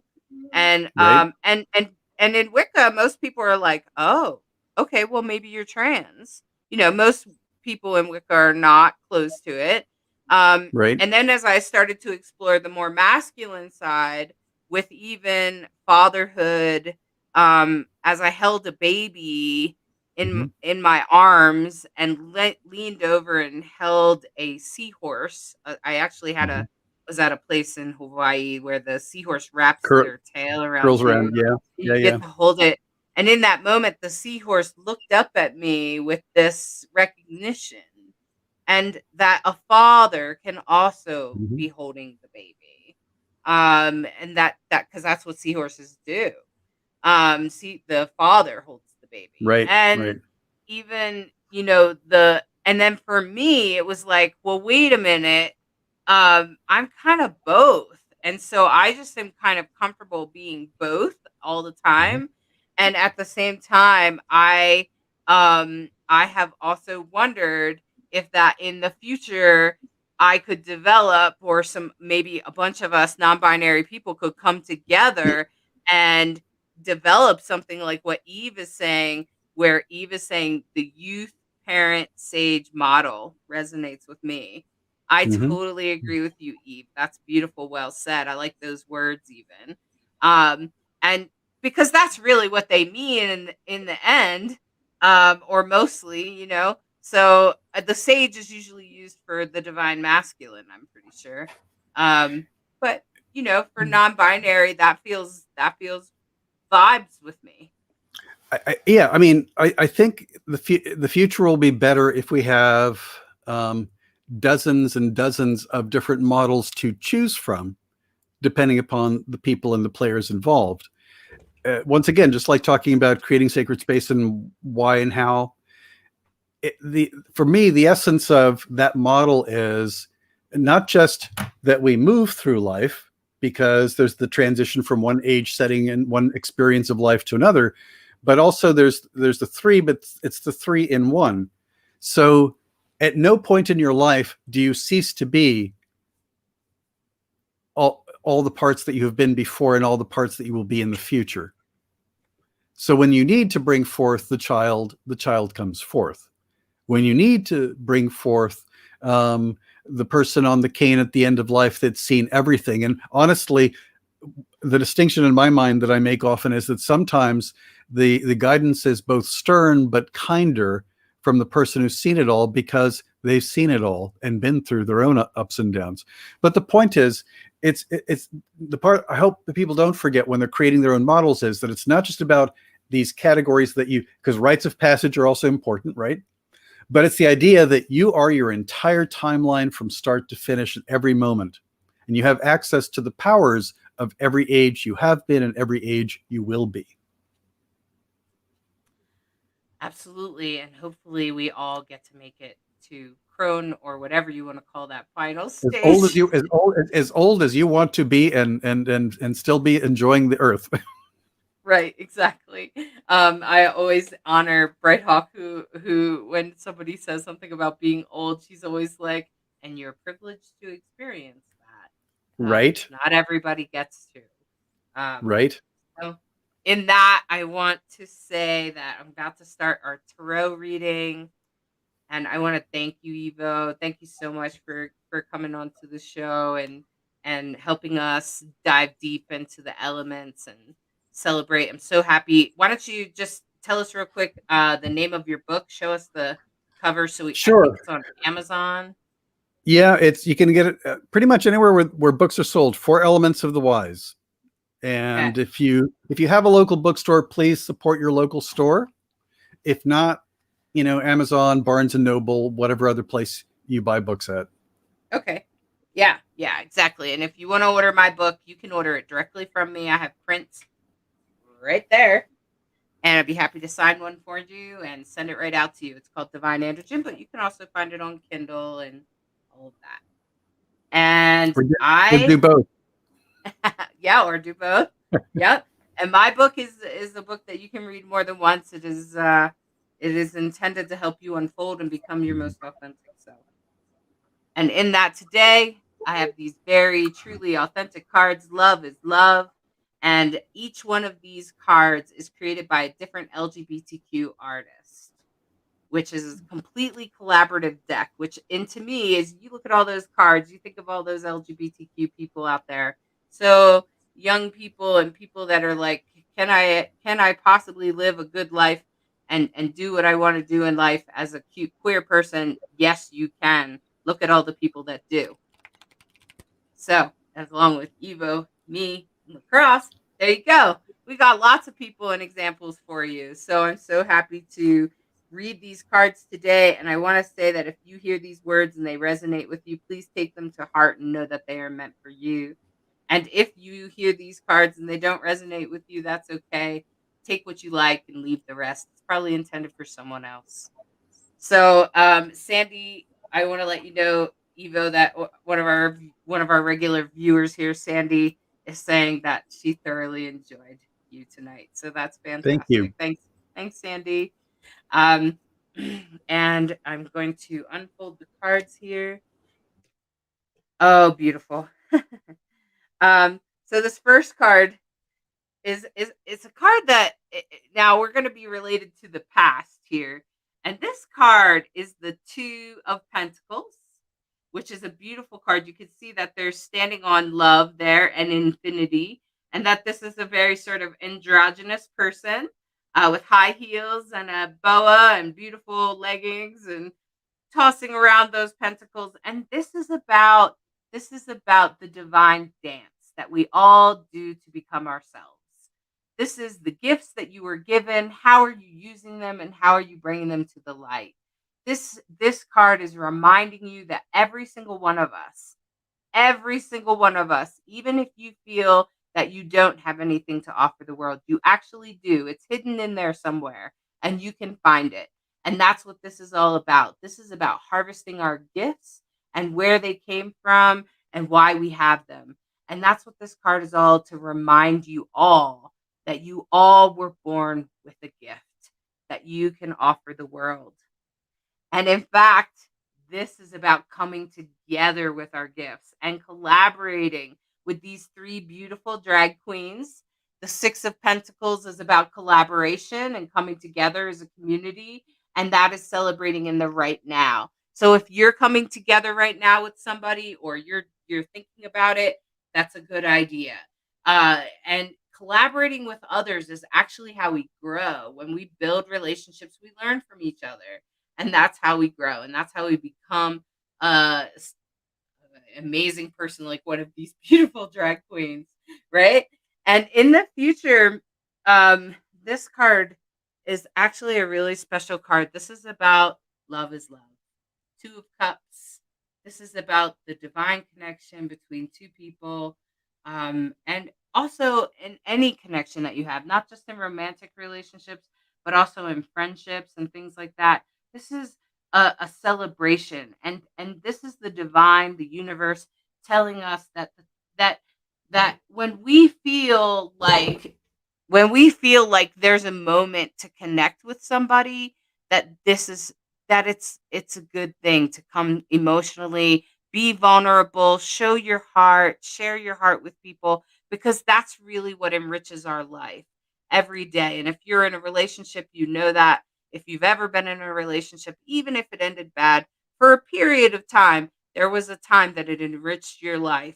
And that's why you were in it, right? And then at some point, maybe it was time to go and move on to a different relationship, and that's okay too. So I just want to say that celebrate love. Don't deny it in your life. Bring it in. Allow love to come in, whether it's friendship or lovers or however it comes into your life through relationships. Allow it to come in, because that's what the universe is telling us, that not only do we all have gifts to share, we all were born with special gifts, and we all have gifts to share and collaborate with each other. And when we come together on a even, equal basis, we can celebrate each other as uniquely beautiful as we are. And in that, we can find divine connection and true love and deepen our hearts for our friends and lovers in the world. So I hope that reading helps you somewhere in your life, and that you feel called to, to do whatever it is in your life that you need to celebrate. And remember, every single person in the world, no matter what, you have something special for us. I promise you do. And on that note, I want to say thank you. Thank you so much, Ivo. Thank you. I so appreciate you for coming on the show today and doing this with us today. Is a very special show, and lots of people are cheering you on. So thank you so much. Thank you. It was a lot of fun, and hope I see you in real world soon. All right. Maybe we get to see each other at a festival. I hope so. All right. Good night. Good night. Thank you for watching Rainbow Soul, part of the WLFE DB Network, a queer perspective on spirituality beyond religion. We appreciate you sharing the show on your timeline. Follow us on social media of your choice and join our Facebook group, Rainbow Soul. We want to hear from you. Share your topic ideas for Hollis and LeKross. Explore upcoming shows and interesting guests. The Rainbow Soul Facebook group, where we build community of questioning seekers. Rainbow Soul, where spirituality is our medicine.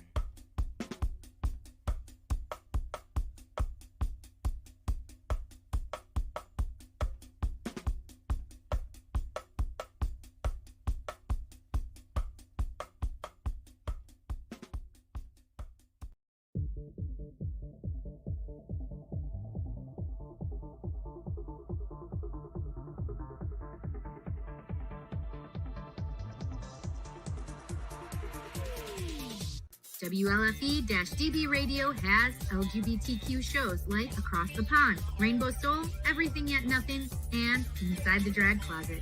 Check out the schedule on WLFE-DB.com. You can even watch them on TV at WLFE-DB.com under LGBTQ Friends, right off our website. Again, it's WLFE-DB.com for your LGBTQ shows and more.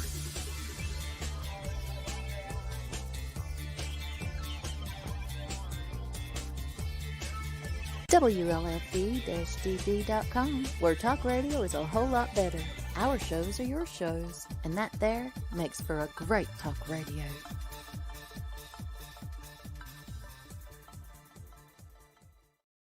Oh yeah, life just got sweeter now that WLFE-DB has merchandise. Show your support by purchasing your t-shirts for WLFE, Paratalk Radio, Inside the Drag Closet, and more. But it doesn't stop there. T-shirts, coffee mugs, tanks, buttons, cloth bags, and more. Go to WLFE-DB.com. On the top bar, click on the merchandise tab and bam, there you go. You got merch. Support the shows. WLFE-DB.com.